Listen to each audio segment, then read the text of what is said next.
Grand Finals of SCS 195, the first of potentially 2 games between Skyborne Rangers and Fancy Cloud Dancers. First off, for Skyborne Rangers, we have the Strom Sunder, Gatling Hwacha Banshee Light Flak on this Red Stormbreaker. Their ally, the Snordstoop Bop Stop, Lumberjack Minotaur paired with Hades and Light Flak. Their opponents, we have the Fancy Hydra, Mercury Dual Artemis, Hades and Gatling on this Mobula, and Ron Tonkin, Gatling Hwacha, and Dual Banshee, Blue Stormbreaker. Already, Fancy Hydra getting the bad end of the Lumberjack, being forced out of the fight. Minotaur as well, pushing away their gun arcs. Both the Stormbreakers keeping basically keeping each other in check. As now the Snordstoop moves up towards the Height Stealing to get better arcs for their lumber.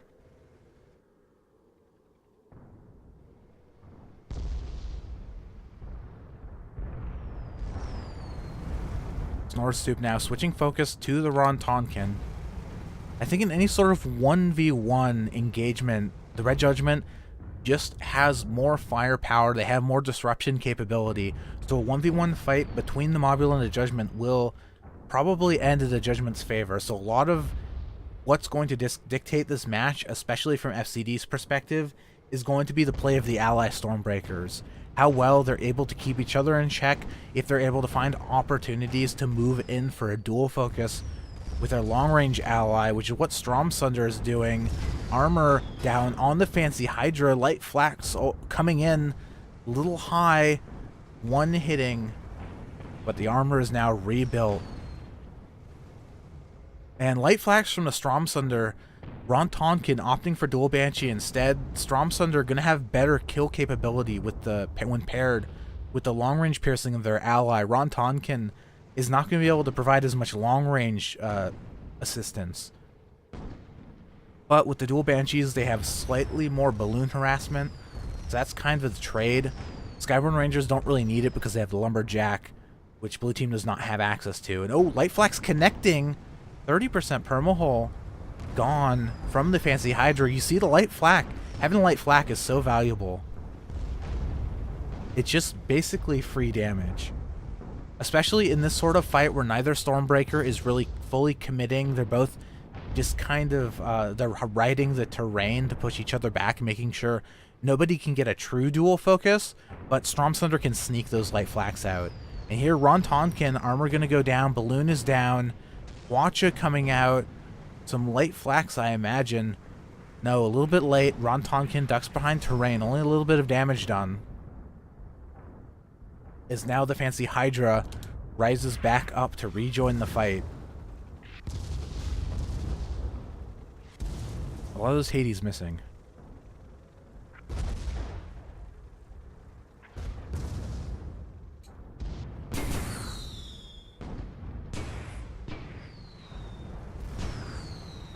Good Artemis disables from the Fancy Hydra. Now Blue Team has taken a soft control on this fight with those Artemis connections, and this is the opportunity that maybe they can move in, start to utilize the dual piercing of the Fancy Hydra, the Gatling and the Hades. But Lumberjack is rebuilt, one shot going into the Fancy Hydra's balloon, 2 shots, balloon is down. Strom Sunder is moving in, but the Fancy Hydra is not going to be able to continue focusing the Red Judgment. And here now, Stormbreaker is close range. Oh, Fancy Hydra killed by the Judgment. There you have it, the 1v1 just very quickly decided. And now Ron Tonkin has to tank through this. They've lost their balloon, 1 engine's down, armor's down. Lumberjack shots continuing to rain in.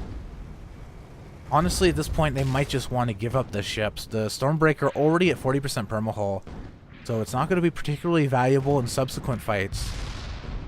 And there he goes. 2 points on the board for Skyborne Rangers. Keep in mind, this is a best of 3 set where Skyborne Rangers, having come from winner's bracket, start with a 1-game advantage. So if red team wins this game here on Fernfeld, they will take the tournament. Blue team needs to win both this game and the subsequent game if they want the crown for themselves. And we'll see where blue team decides to spawn in. Taking B3 spawn are the Fancy Cloud Dancers. So we're essentially having a reset of the exact same positioning, although it seems like blue team might be moving eastward to try to find a better angle.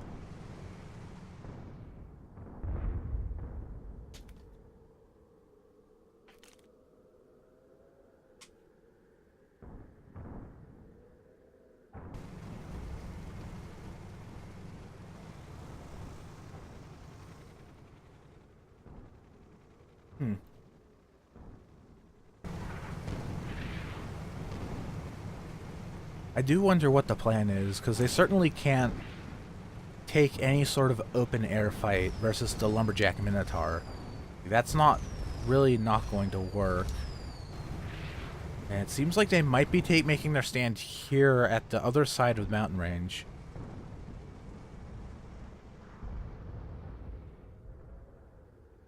This at the very least gives the Blue Stormbreaker a protected avenue of attack.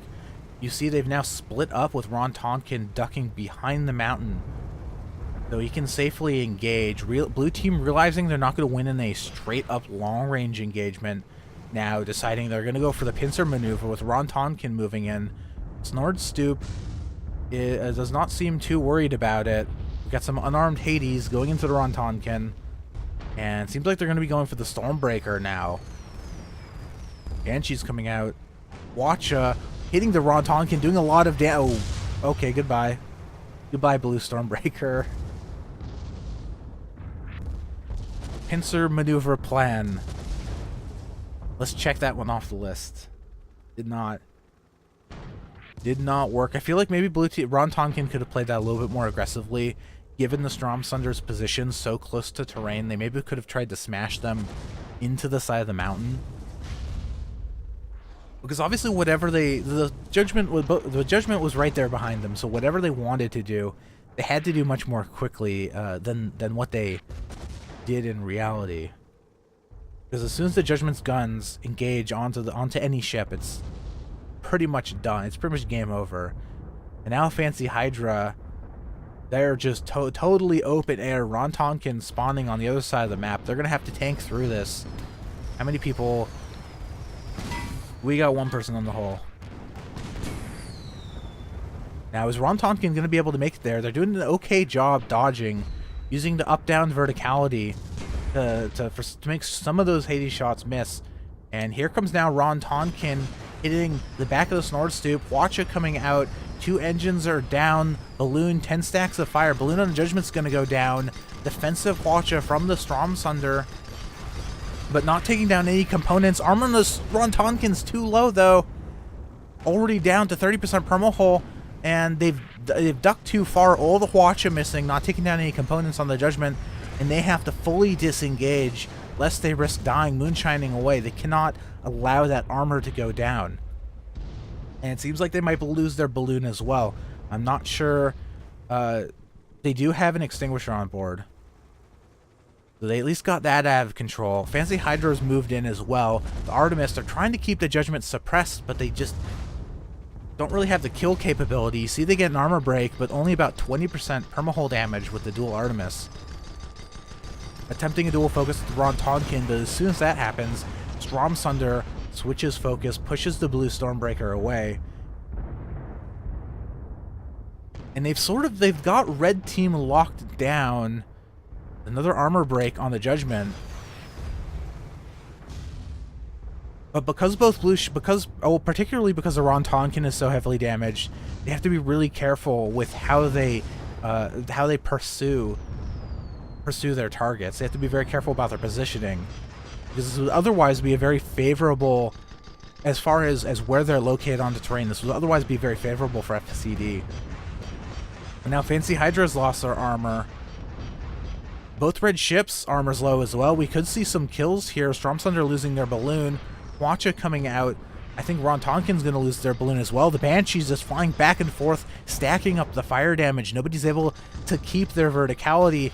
And Ron Tonkin's so low their armor, but there's no explosive damage from the Blue Stormbreaker. Fancy Hydra able to finish off Stromsunder with their Artemis.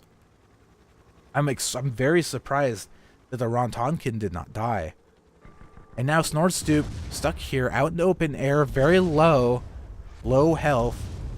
Armor's burning down. As soon as his armor goes down, we'll see how many armor shots connect. Looks like 1. Are they going to be able to tank long enough for their ally to come back in? Another armor break. Another Artemis shot, but Ron Tonkin's still not in position to really assist. But Fancy Hydra, slow, steady, Yishi goes. Able to finally get the kill. And now it's 3-2. Skyborne Ranger is still in the lead, points-wise, and also in health-wise. This is going to be a little bit tough for FCD, because Fancy Hydra, 50% perma hull, Ron Tonkin, about 15%. Both these blue ships came out of the last fight with a lot of damage. You know, Fancy Hydra had to tank for... Ron Tonkin died very early in that fight, and Fancy Hydra had to tank and to stay alive, and in doing so, they've given up about half their health. So, however FCD, excuse me, decides to play this, they will have to be very careful about their positioning. Because the Blue Stormbreaker in particular will die immediately as soon as their armor goes down if any explosive weapons connect with unprotected hull. And here he goes. Ron Tonkin dashing for the cloud. It seems potentially trying to get in a position where they can hit red team from behind and maybe poke out a bit.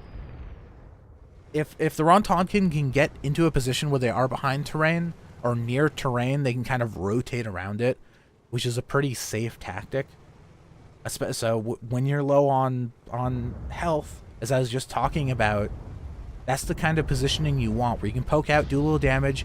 As soon as your armor goes down, you get back behind. But unfortunately, Fancy Hydra is exposed. They have no such liberty, and already armor is down. Big, they're done. Game, yep. But Ron Tonkin's safe, so that's what matters, I suppose. And at this point, it seems like they've maybe just given up. I'm not sure. They could try to go for fast kill on the Stromsunder, but I don't think it's going to happen. With the Judgment there as well, providing distraction. They are hydrogening up.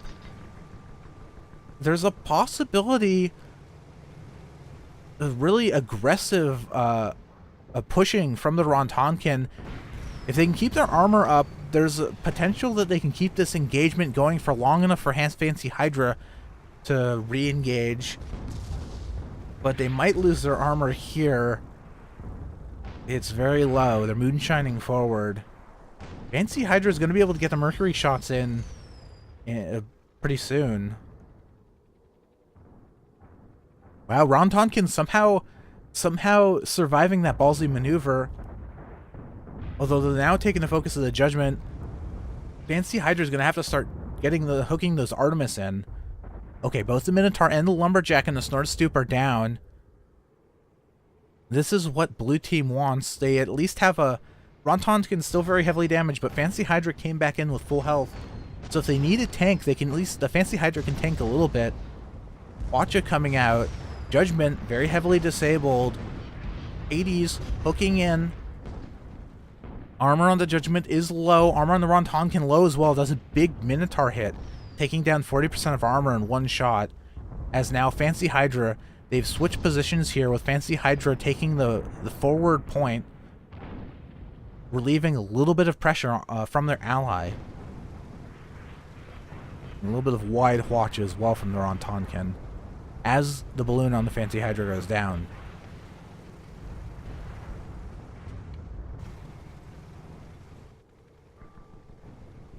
Alright, here we go. Here's the dual piercing. Gatling onto the Snortstoop. Gonna see some Artemis as well. Lumberjack shots on the Mobula. That's just gonna knock him down farther away from the red Stormbreaker. Those Lumberjack shots actually not helping at all, as Ron Tonkin here is ready to capitalize as soon as this armor goes down. There it goes. Where's the Hwacha? Banshee's coming in. 2 engines down. The Snarlstoop. Stromsunder's behind the Fancy Hydra. Blue team needs to get a kill quickly. There's another armor break. There's the Hwacha. 3rd point on the board for FCD. And now Stromsunder's got some big Hwacha connections on the Fancy Hydra as well. Exposed hull. Fancy Hydra giving up 60% perma hull in that one Hwacha volley, which I'm sure they would like to have back, but they still have control of the situation. Red team has no close spawns. Actually, I'm pretty sure it's not true. I'm pretty sure there's a red spawn actually right here. So I'm not sure why I said that. And so, much like what the Rontonkin did, okay, Snarlstoop taking a far spawn instead. Stromsunder could try to continue the engagement, keep their enemies distracted long enough that suddenly Lumberjack and Minotaurs are raining across the sky and hitting FCD where they don't expect it. Honestly, I should admit that I don't really know where red spawns are on this map, aside from this one in the middle, which is what Snarlstoop has taken. And it does seem like Stromsunder has decided to fully disengage, taking an even fight. But honestly, this is a... If you want to know what to do, if you're an aspiring captain, you want to know what to do in a situation where you have a very heavily damaged ship, and you're not in a position to suicide it for a new one, just watch what Spudnik, the captain of the Rontonkin, is doing it. The way he's playing the ship, ducking in and out, making sure that you basically have to... Your positioning has to be perfect, and you can make it work, especially with a faster ship like a Stormbreaker or a Junker or a Squid, where you duck in and out, do a little bit of damage, a little bit of harassment, then back away before you take any real damage. But here we go. Rontonkin has engaged, and you see they took some shots. Armor started taking damage. They backed off a little bit. Armor got repaired, and now they're going in again. It's kind of a dance you have to do. And Fancy Hydra armor getting low here from the Gatling of Stromsunder. Rontonkin trying to push the Stromsunder away.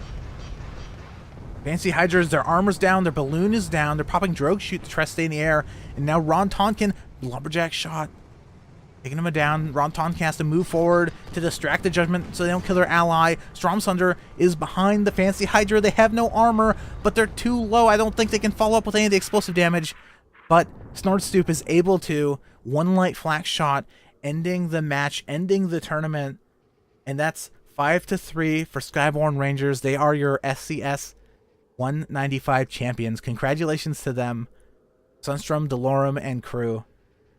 Nice work, you guys.